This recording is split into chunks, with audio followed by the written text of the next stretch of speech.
Hello guys, welcome back to Explained by Chavi, and this is today's problem on lead code, that is find the safest path in a grid. It is a medium level question. तो हम सबसे पहले question समझ लेते हैं. You are given a zero index 2D matrix grid of size n cross n where r comma c represents a cell containing a thief if grid of r comma c have contains 1. Otherwise, if it contains 0 means it is empty cell.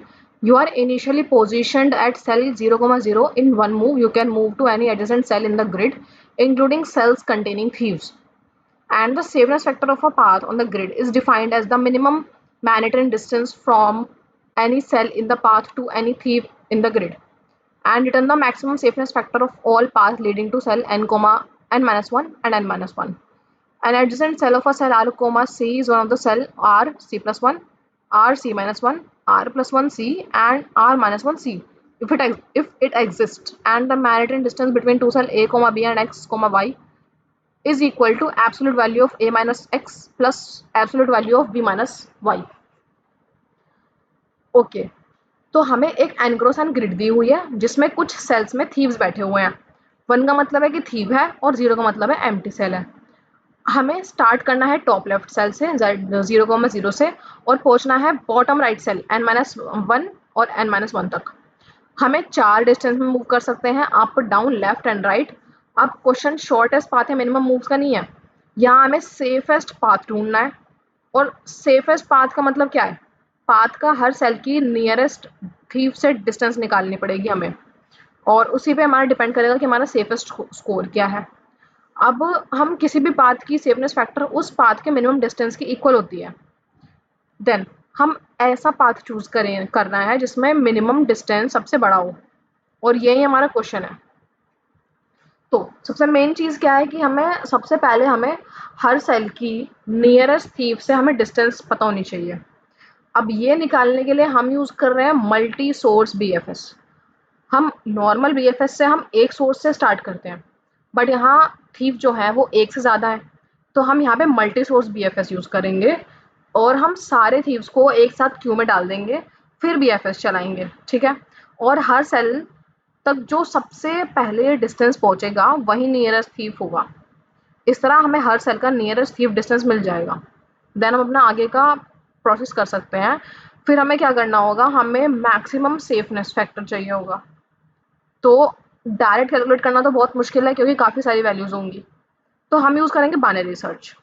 जैसे अगर मैं पूछूं क्या कोई path exist करता है जिसका हर cell कम से कम डिस्टेंस 2 पे हो, अगर आंसर यस है तो हम और बड़ा आंसर ट्राई करेंगे, और अगर आंसर नो है तो हम छोटा आंसर ट्राई करेंगे, और इसलिए हम बाइनरी सर्च यूज़ कर रहे हैं. तो हमारी ओवरऑल अप्रोच क्या रहने वाली है, सबसे पहले हम मल्टी सोर्स बीएफएस लगाएंगे. मल्टी सोर्स बीएफएस के बाद हम एक 2D एरे बनाएंगे डिस्टेंस नाम का, जिसके अंदर हम डिस्टेंस रखें, डिस्टेंस पुट करेंगे. फिर हम बाइनरी सर्च लगाएंगे अपने आंसर पे, और फिर हम हर मिड वैल्यू के लिए बीएफएस से चेक करेंगे. फिर जो मैक्सिमम वैलिड आंसर होगा हमें वो रिटर्न करना होगा. ठीक है. तो अब हमारा कोड समझ लेते हैं. सबसे पहले तो आर और सी के लिए हमने ये डिस्टेंस वाली एरे बना ली. फिर हमने क्या करा, हमने एक डिस्टेंस 2D एरे बनाया डिस्टेंस नाम का. ठीक है. ये एरे हर सेल की नियरेस्ट थीव से डिस्टेंस स्टोर करेगा. और हमने एक क्यू बनाई है, और जो हमारा ये डिस्टेंस एरे है हमने इसको पूरे को -1 से फिल करा है क्योंकि अभी तक हमने डिस्टेंस कैलकुलेट नहीं किया है. फिर बीएफएस के लिए हमने क्यू बनाई है. उसके बाद हमने क्या करा है, एक नेस्टेड लूप चलाया है.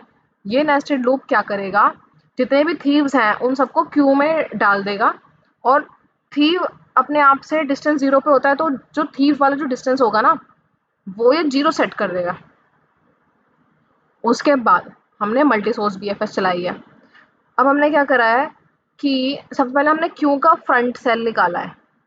ठीक है. उसके बाद हम क्या करेंगे, उस पर हम चारों डिस्टेंसेस को एक्सप्लोर करेंगे. करंट सेल से एक स्टेप और दूर है, इसलिए हम डिस्टेंस में +1 करेंगे इस वाले लूप में. और हम ये कंडीशन चेक कर रहे हैं क्यों, क्योंकि हमें जो है डिस्टेंस -1 होना चाहिए, और हमारा एन सी हमारा एन से छोटा होना चाहिए, और एन आर भी एन से छोटा होना चाहिए, और एन सी हमारा 0 से बड़ा होना चाहिए, और एन आर भी हमारा 0 के इक्वल या बड़ा होना चाहिए. ये कंडीशंस फुलफिल होनी चाहिए। उसके बाद हमें अब नए सेल को भी हम क्यू में डाल रहे हैं ये करके। फिर क्या कर रहे हैं, हमने बाइनरी सर्च लगाया। बाइनरी सर्च के लिए हमारा जो आंसर होगा वो किस रेंज में होगा, 0 और 2 क्रॉस एन 2 इंटू एन के। तो पॉसिबल सेफनेस फैक्टर हमारा इसी रेंज में होगा, इसलिए हमने लो को 0 पे सेट करा है और हाई को 2 इंटू एन के, और अपने आंसर वेरिएबल को हमने 0 सेट कर दिया। अब हमने यहाँ वाइल लूप चलाया। मिड वैल्यू किसके बराबर होगी, हम हमारे लो प्लस हाई बाई 2 के। हम चेक करते हैं कि क्या इतनी सेफ्टी वाला पाथ एग्जिस्ट करता है या नहीं। अगर पाथ मिल गया तो हम और बड़ा आंसर ट्राई कर रहे हैं, और अगर पाथ नहीं मिला तो हम छोटा आंसर ट्राई कर रहे हैं। ठीक है। और जब पाथ मिल रहा है, जब हम बड़े आंसर पे जा रहे हैं, तो हम अपने आंसर को मिड पे सेट कर दे रहे हैं और लो को मिड प्लस 1 पे। ठीक है। और जब हमें पाथ नहीं मिला तो हम हाई को मिड माइनस 1 पे सेट कर रहे हैं। ठीक है। फिर हमारा एक चेक फंक्शन है। ये चेक फंक्शन क्या कर रहा है, अगर हमारा स्टार्टिंग सेल अनसेफ है तो हमारा आगे जाना तो पॉसिबल ही नहीं है इस कंडीशन के अकॉर्डिंग, तो हमें फॉल्स रिटर्न कर देना होगा सिंपली। देन हम क्या कर रहे हैं, हम विजिटेड सेल्स को ट्रैक कर रहे हैं हमारे बूलियन एरे के थ्रू, विजिटेड सेल्स को ट्रैक करने के लिए। फिर हम क्यों के थ्रू दोबारा से बीएफएस चलाएंगे। अब हमारी जो ये कंडीशन है, ये कंडीशन क्या कर रही है कि डेस्टिनेशन अगर मिल गया, मतलब इस सेफ्टी फैक्टर का पाथ एग्जिस्ट करता है, और कंडीशन क्या है, distance of an arc N C will be less than equals to safe. हमारी जो ये वाली कंडीशन है, सिर्फ वही सेल विजिट करेंगे जिनकी सेफ्टी रिक्वायर्ड वैल्यू से कम ना हो, और अगर नहीं होती है तो हमें लास्ट में रिटर्न कर देना है फॉल्स, मतलब हमारी कंडीशन फुलफिल नहीं हुई है। अगर पूरी बीएफएस के बाद भी हमें डेस्टिनेशन नहीं मिला तो इस सेफनेस फैक्टर का कोई पाथ एग्जिस्ट नहीं करता। तो कुल मिला के इस प्रॉब्लम में पहले हमने मल्टी सोर्स बीएफएस से हर सेल की नियरेस्ट थीव डिस्टेंस निकाली है, फिर हमने बाइनरी सर्च लगाया अपने आंसर पे बीएफएस की हेल्प से, फिर हमने मैक्सिमम सेफनेस फैक्टर निकाला है। ओके दैट्स इट, रन करते हैं।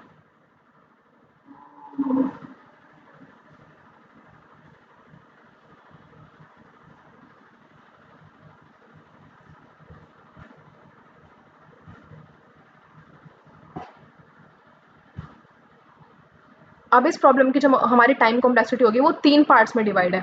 पहला मल्टी सोर्स बीएफएस, तो we are visiting every cell exactly once, so total cell कितने हैं एन क्रॉस एन, मीन्स इसकी टाइम कॉम्प्लेक्सिटी हमारी हो गई एन स्क्वायर।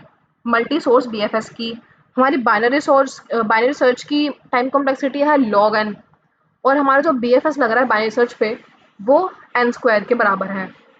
तो हमारी टोटल टाइम कॉम्प्लेक्सिटी कितनी हो गई, N square log N, big of N square log N. Okay. So और स्पेस कॉम्प्लेक्सिटी कितनी होगी हमारी, बिग ऑफ एन स्क्वायर, क्योंकि हम डिस्टेंस एरे बना रहे हैं 2D एरे है, और विजिटेड एरे भी हमारा 2D एरे है, और क्यों भी हमारा बिग ऑफ एन स्क्वायर है वर्स्ट केस में, अगर हम मान के चले तो हमारी स्पेस कॉम्प्लेक्सिटी हो गई big of N square. Okay that's it, thank you guys for watching. If you liked the video, please subscribe also.